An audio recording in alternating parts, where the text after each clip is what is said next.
What's up? Okay. My bad. I thought you wanted to cuddle.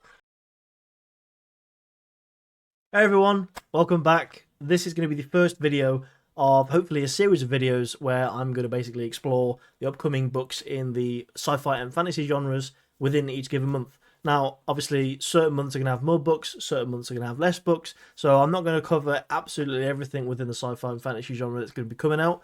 I've basically had a look at them, decided, I've picked basically four of the fantasy and four of the sci-fi books that sound the most interesting to me, and I'm going to highlight those. And I'm not going to waste any time. I realised in the first video I rambled quite a lot, but no, not this time. Let's just get straight into it, shall we? So we're going to start with sci-fi. There are a good number of sci-fi books coming out in April this year. Obviously, I could only look at a few of them. So I've picked out four that sound the most interesting to me, and the first of which is Calypso. This is by Oliver K. Langmead, and it's actually out as of 2 days ago as of recording this video. It came out on the 2nd of April. So if it sounds like an interesting read to you, you can pick it up. It's currently sat at 4, and if you want to get technical, 4.03 stars out of 5 on Goodread, and the synopsis is as follows. Rochelle wakes from cryostasis to take up her role in the colony ark Calypso, but she wakes to find the ship deserted and the interior taken over by a forest. As she explores and finds the last remaining members of the crew, she discovers the legacy of a war conducted while she slept. The engineers and the botanists have different visions for how they want to build the world.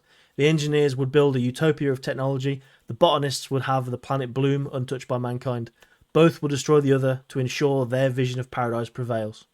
I think that sounds really interesting. I'm a huge fan of sort of a colony ship or an arc ship or a generation ship where obviously it's been traveling for a while, and the main character, the protagonist, wakes up, or one of the main characters wakes up, and they have to sort of uncover what's gone on. A really good example actually, and it's a film. It is Pandorum. It's not a great film, but it's a good example of this kind of story, and it's one I actually really enjoy. A bit of a gutty pleasure of mine, but no, I think this story sounds really interesting, and it is probably definitely one that I'm going to pick up actually. So yeah, that's the first one. Moving on to the second one. So next up we have Disquiet Gods by Christopher Rocchio. I hope I haven't absolutely butchered that name. I apologise if I have. This book is also out. It came out on the 2nd of April as well, so 2 days ago, and it's currently sitting at a 4.8 out of 5 on Goodreads. It is the 6th novel in the galaxy-spanning Sun Eater series, which merges the best of space opera and epic fantasy. So this is a bit of a combination between sci-fi and fantasy. And the synopsis is as follows. The end is nigh. It has been nearly 200 years since Hadrian Marlowe assaulted the person of the Emperor and walked away from war, from his empire, from his duty, from the will and service of the eldritch being known only as the Quiet. The galaxy lies in the grip of a terrible plague, and worse, the Ciel-Sin, I haven't butchered that, have overrun the realms of men. A messenger has come to Jad, bearing a summons from the Solan Empire for the one-time hero. A summons, a pardon, a plea. Hapsis, the Emperor's secret first contact intelligence organization, has located one of the dreadful Watchers, the immense powerful beings worshipped by the pale Ciel-Sin. Called out of retirement and exile, the old hero, accompanied by his daughter Cassandra, must race across the galaxy and against time to accomplish one last impossible task: to kill a god. I actually think that sounds pretty good. I butchered reading that. I apologise, but no, I think that sounds really good. It's got nice elements of sci-fi and nice elements of fantasy that kind of merge really well. I haven't actually, this might be sacrilegious, but I haven't actually read any of the Sun Eater series as of yet. It is on my list, so hopefully I can pick up some of the books soon and then eventually make my way to Disquiet Gods. But yeah, if that sounds like a bit of an interesting read to you, it is out now, so you can pick this up. So before I get into this third one, I do just want to apologise about the rain. It is absolutely hammering it down outside, unfortunately, and if you can hear any of that, I do apologise. I will try to remove as much of that noise in editing, but I'm sure you understand. The next book is The Practice, the Horizon and the Chain by Sophia Samatar. This book is out on April 16th, so you can't pick it up just yet, but early readers appear to have liked it. It's currently sitting at a 4.19 out of 5 on Goodreads, and it sounds like a good, healthy mix, again, of science fiction and fantasy.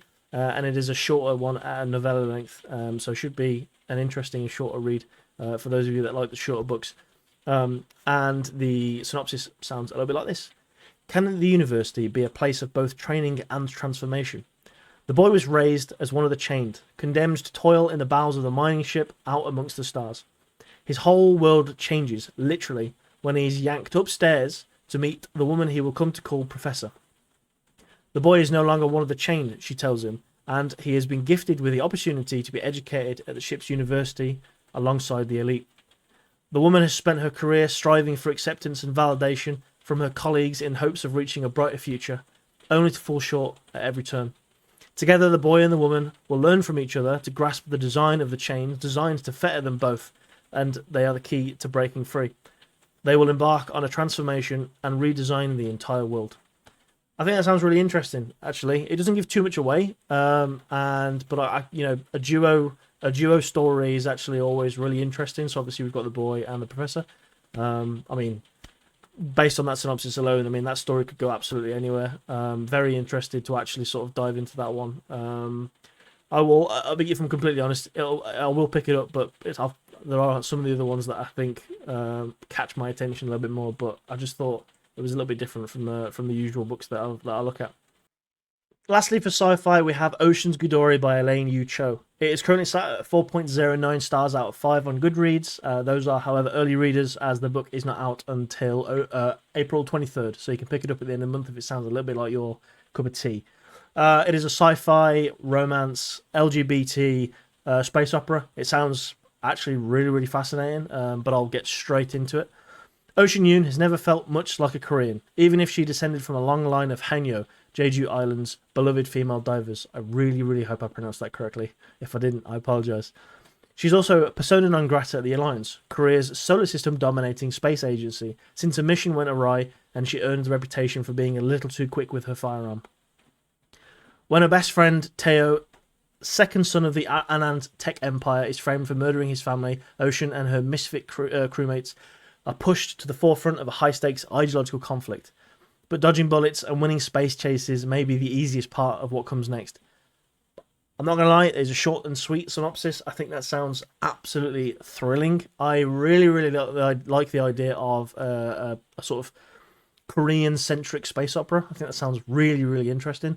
And I'll show the cover art, but the cover art's giving me very, future retro or retro future sort of vibes, and I'm really, really, really liking it. I think this sounds like a really good read, and this is definitely going on my reading list. But that's it for sci-fi. We'll move swiftly on to fantasy. So, first up for the fantasy books, we have To Gaze Upon Wicked Gods by Molly X. Chang. It's currently sat at 3.57 out of 5 on Goodreads. Those are early readers, however, and as it is the lowest one we've seen so far, I don't want to say that takes away from the quality of the book at all. I think it sounds really interesting. The book comes out itself on April 16th, so you can pick it up in a couple of weeks if it sounds like something you'd be interested in. And I'll dive straight into the synopsis. Heroes die, cowards live. Daughter of a conquered world, Ru Ying hates the invaders that descended from the heavens long before she was born and defeated the magic of her people with technologies unlike anything her world had ever seen. Blessed by death, my apologies, born with the ability to pull life right out of mortal bodies, Ru Ying shouldn't have to fear the foreign invaders, but she does, especially because she wants to keep herself and her family safe. When Ru Ying's gift is discovered by an enemy prince, he offers her an impossible deal. If she becomes his private assassin and eliminates his political rivals, whose deaths he swears would be for the good of both their worlds and would protect her people from further brutalization, her family would never starve nor suffer harm again. But to accept this bargain, she must use the powers that she has always feared, powers that would shave years off her own existence. Can Ru Ying trust this prince, whose promises of a better world make her heart ache, and whose smile makes her pulse beat faster? Are the evils of this agreement really in the service of a much greater good, or will she betray her entire nation by protecting those she loves most? I think that sounds really interesting. It's got heavy themes of Chinese myth, culture, and storytelling, which I absolutely love. I absolutely love stories that explore other cultures. I think that's fascinating. And there's obviously sci-fi elements in there. Obviously, from the synopsis, I'm kind of understanding that and I could be wrong here, but I'm understanding that these invaders are sort of technologically advanced people. With obviously that's the sci-fi element, and then obviously right at the end there's hints that there's going to be a bit of a love story, potentially a potential romance between the hero and the villain, which is always an extra added layer of intensity and intrigue. But no, I think that sounds really good. But we'll move swiftly on to the next book.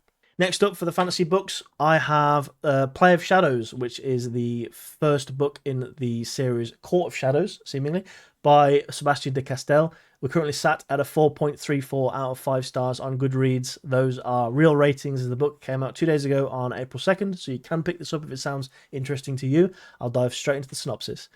Damalas Shadowman-Tanya, I really hope I got that right, picked a poor knight to flee a judicial duel.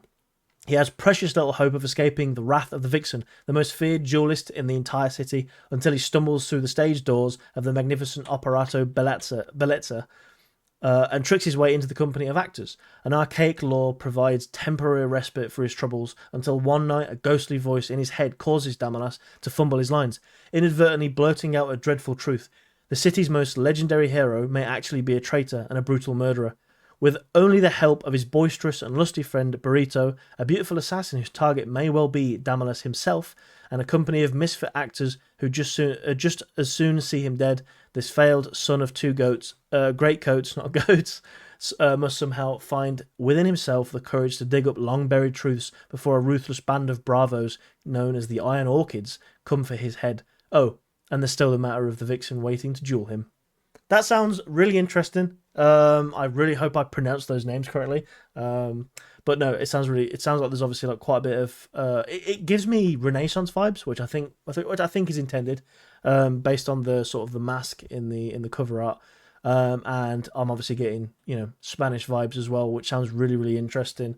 I quite enjoy the sort of tone, especially that last line. It kind of gives a serious tone, but with a little bit of brevity. Yeah, sounds like a really interesting read. Next up in fantasy, we have Dragon Rider. This is by Taro Matharu, and it is it's the first book in the Soulbound saga. I will dive straight into the synopsis before I get into the nitty gritty of this book. Can an orphan captive learn the secrets of the Dragon Riders and stand up to avenge his people? Jai lives as a royal hostage in the Sabine court ever since his father Rohan, leader of the Stepfolk, led a failed rebellion and was executed by the very emperor Jai now serves. When the emperor's son and heir is betrothed to Princess Erika of the neighbouring Dansk kingdom, she brings with her dragons. Endemic to the northern nation, these powerful beasts come in several forms, but mystery still surrounds them. Only Dansk royalty know the secrets to soul bonding and with these dangerous beasts to draw on their power and strength. This marriage and the alliance that forms will change that forever. But the conspirators lurk in the shadows, and soon the Sabine court is in chaos. With his life in danger, Jai uses the opportunity to escape with the Dansk handmaiden Frida and a stolen hatchling. Hunted at every turn, he must learn to cultivate magic and become a soulbound warrior if he has any chance of finding safety, seizing his destiny and seeking his revenge.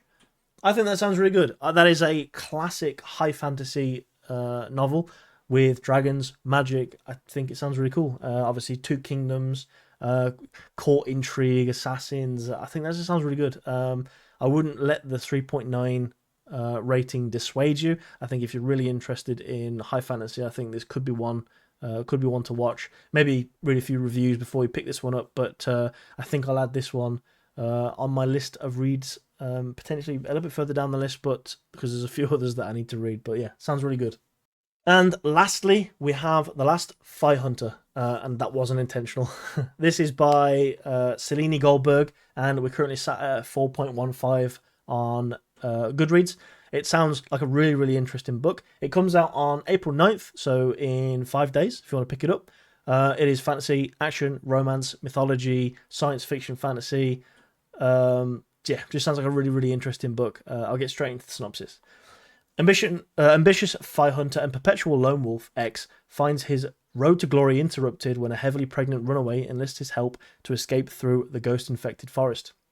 X, the youngest member of the Fire Hunters Order, has spent his life slaying ghosts and demons of the Siorum Kingdom, while he takes great pride in his mystical trade. Collecting dwindling bounties and peddling butchered spirit organs lacks the glory he craves. He's determined to hunt down Shah Allah, a demon of nightmares, of madness, who's eluded even X's masters. In a provincial village along the way, Arinia, a charming Moi-born champion, saves him from an ass-kicking despite being 9 months pregnant. In return, she asks him to escort her through the dangerous, spirit-filled forest where ghosts salivate over the scent of the unborn.